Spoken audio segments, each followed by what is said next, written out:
India में जारी world cup के इंतहाई अहम मैच में न्यूजीलैंड ने श्रीलंका को 5 विकेटों से शिकस्त देकर पाकिस्तान की टीम की मुश्किलात में इजाफा कर दिया है। पॉइंट टेबल पर इस वक्त न्यूजीलैंड 10 पॉइंट के साथ है और इनके नेट रन रेट पाकिस्तान और अफगानिस्तान दोनों से बेहतर हैं। पाकिस्तान और अफगानिस्तान के इस वक्त पॉइंट्स टेबल पर 8-8 पॉइंट हैं। पाकिस्तान वर्ल्ड कप में अपना आखिरी लीग मैच इंग्लैंड के खिलाफ कोलकाता एडम गार्डन स्टेडियम में खेलेगा।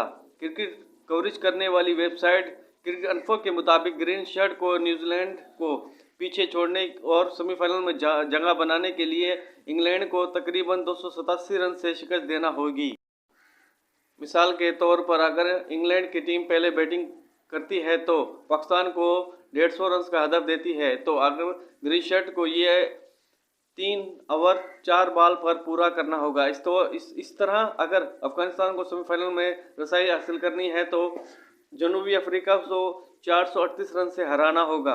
तो दोनों टीम में से एक टीम जा सकती है, नहीं तो न्यूजीलैंड सेमीफाइनल में पहुंच गई। ये है दोस्तों ताज़ा अपडेट। वीडियो अच्छी लगे लाइक करें, शेयर करें, चैनल को जरूर सब्सक्राइब कर दें। मिलते हैं अगले वीडियो में। अपना ख्याल रखें।